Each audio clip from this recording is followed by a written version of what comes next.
Bonjour, je vous retrouve pour cette vidéo qui m'a été suggérée par une personne en commentaire qui m'a demandé comment est-ce qu'on peut faire pour aider nos enfants à apprendre. Alors, ce que j'aurais envie de vous dire déjà, c'est que de mon point de vue et par rapport à ce que je vois, je trouve assez malheureux de voir de plus en plus d'enfants qui n'ont plus envie d'apprendre, n'ont plus soif d'apprendre, n'ont plus la curiosité d'apprendre. Et ça, pour moi, c'est une marque d'appauvrissement.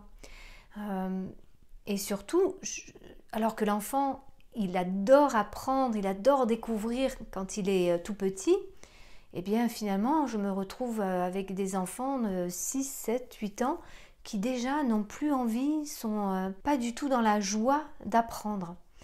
Et ça, pour moi, c'est assez préoccupant, ça m'interpelle. Par ailleurs, dans des écoles alternatives, on ne trouve pas ça. C'est-à-dire que c'est important d'aller voir dans ces écoles pour quelles raisons les enfants ils sont très joyeux et très contents d'aller à l'école. Bon, donc là, il y a effectivement quelque chose à voir, mais déjà, c'est quand même important parce que je pense que le système actuellement, il est assez rigide et il ne permet pas d'épanouir la conscience des enfants.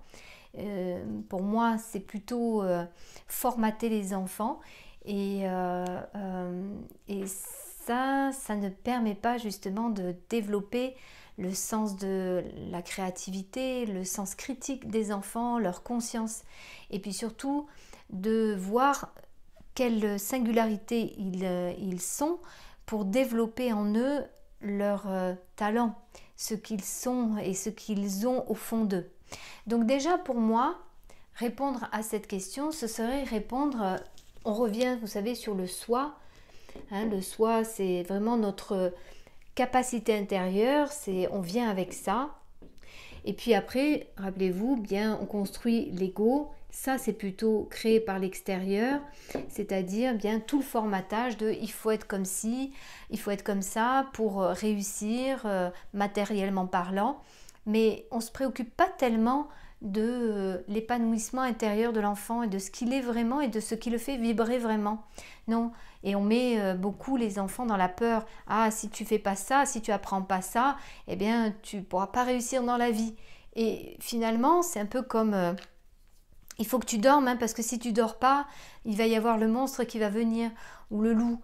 Et pour moi, développer l'enfant sur une base de peur, c'est pas du tout bon pour lui, pour son épanouissement, pour son développement. Donc là, on voit bien, on retrouve bien, ou alors, vous savez, donc là, il y a le versant de la peur, puis le versant de la frustration, c'est si tu travailles bien, tu auras ça. Et là, on est sur le versant d'une motivation extrinsèque. Et on ne développe pas la nature même, l'essence même de l'enfant, de ce qu'il est. Et donc, dans un premier temps, pour moi, c'est ça qu'il est important de faire, c'est-à-dire de découvrir un peu la nature de notre enfant. Est-ce qu'il est rêveur? Est-ce qu'il aime créer? Est-ce qu'il aime construire? Est-ce qu'il aime le plein air? Est-ce qu'il aime parler? Est-ce qu'il aime découvrir des choses du passé?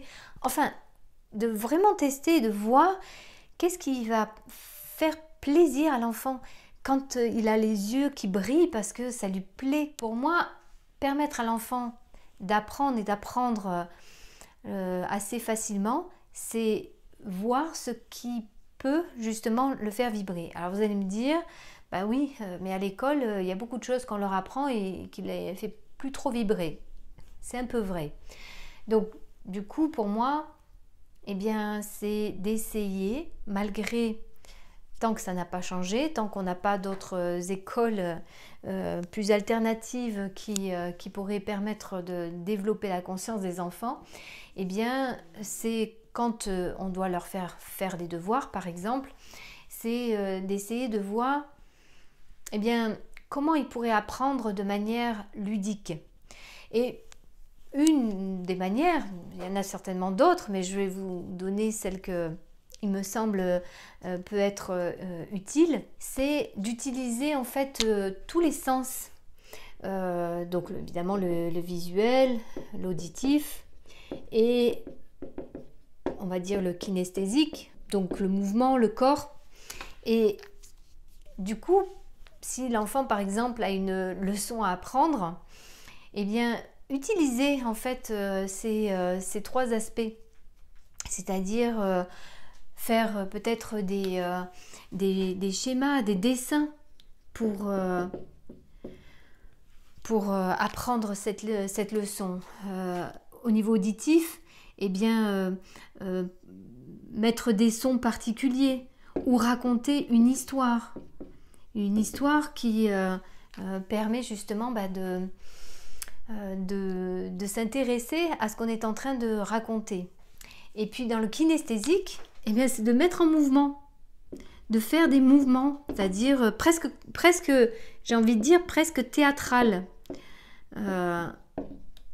Voilà, pour que ce soit presque théâtral. C'est-à-dire, je mets en scène la leçon que je suis en train d'apprendre. Alors, bien sûr, certains d'entre vous peuvent me dire, mais tout ne peut pas être fait de cette façon-là.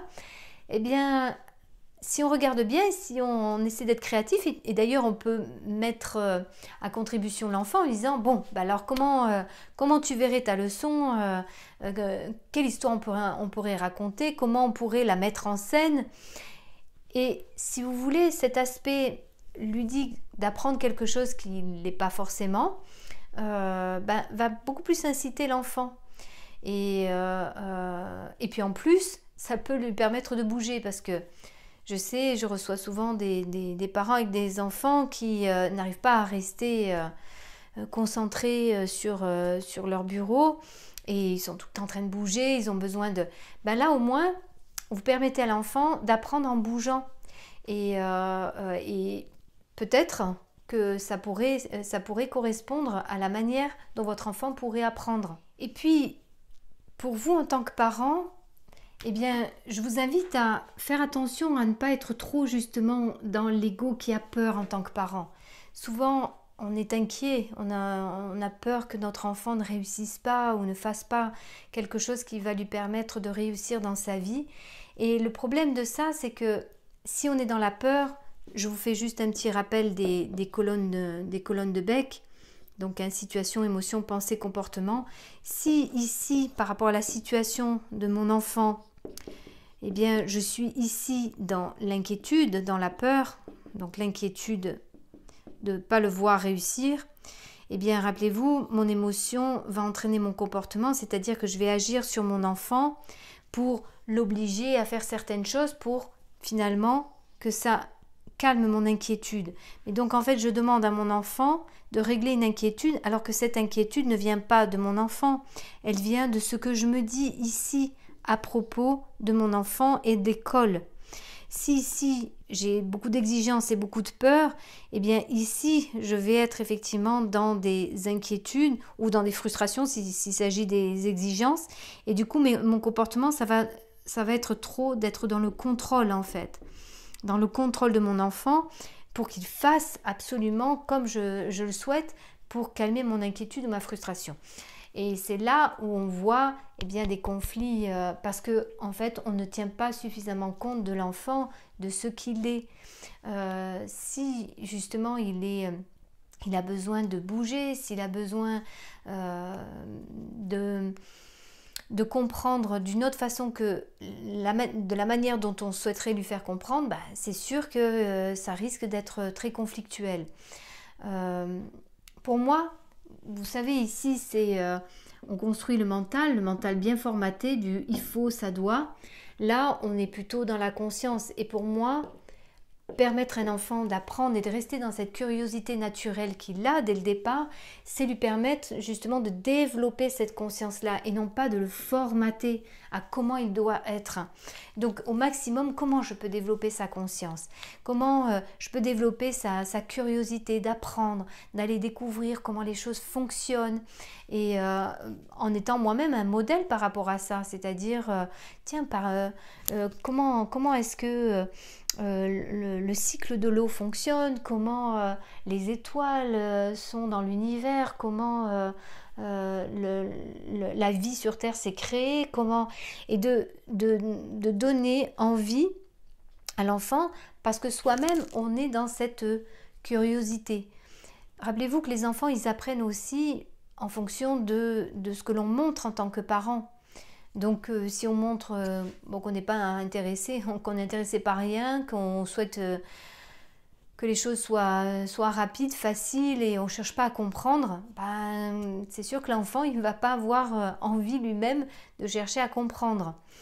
Donc voilà, et trouver parfois aussi, si l'enfant ne voit pas l'intérêt d'apprendre quelque chose, essayez de voir quel intérêt vous pourriez susciter chez lui. En quoi ça pourrait être utile.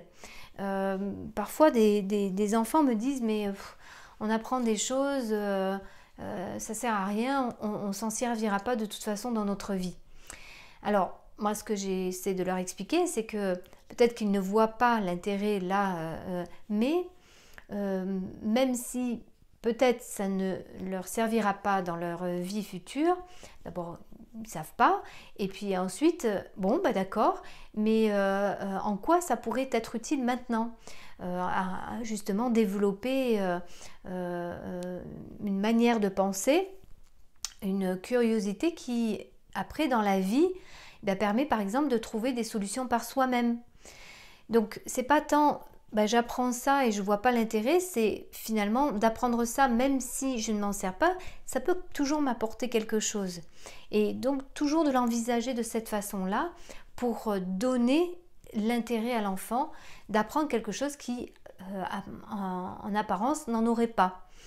Et pour moi aussi le donner, susciter l'intérêt d'apprendre aux enfants, c'est faire des parallèles aussi avec la nature. C'est-à-dire, quand c'est possible, comment fonctionne la nature, et parce qu'on voit fonctionner la nature d'une certaine façon, ça peut nous aider à comprendre certaines choses que l'on doit apprendre. J'entends par là les lois de la nature, celles qu'on peut observer et finalement que l'on peut faire vivre à l'enfant.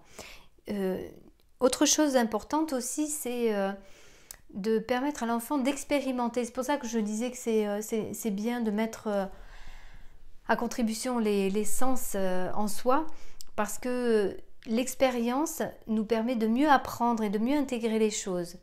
Donc de vivre une certaine expérience de ce que l'on apprend est toujours intéressant. Donc voilà, c'est une autre clé que je peux vous donner. Alors, il y en a certainement beaucoup. Il y a des pédagogies qui ont vraiment permis de développer justement l'épanouissement des enfants, comme la pédagogie Montessori ou de Rudolf Steiner. Il y en a certainement d'autres, mais celles-ci ont à cœur justement de développer par l'expérience la curiosité de l'enfant pour acquérir des connaissances et avoir toujours l'envie de découvrir plus par rapport au monde qui les environne, par rapport à ceux qu'ils sont, par rapport à leur conscience.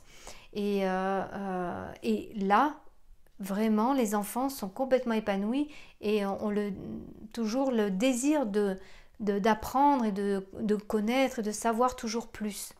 Et ils ne sont pas blasés à ne plus rien vouloir apprendre, à être dans la facilité des jeux, par exemple, des jeux vidéo, ou des séries ou des téléréalités qui appauvrissent en fait leur sens critique et leur créativité. Voilà, il y aurait certainement beaucoup d'autres choses à dire sur le sujet. Peut-être que je ferai une autre vidéo complémentaire si d'autres clés me viennent et que je pourrais vous partager. D'ailleurs, n'hésitez pas, pour les personnes qui voient cette vidéo et auraient d'autres suggestions, n'hésitez pas à les mettre en commentaire parce que ça pourrait servir à toutes les personnes qui pourraient lire ces commentaires. Voilà, je vous remercie et vous dis à très bientôt.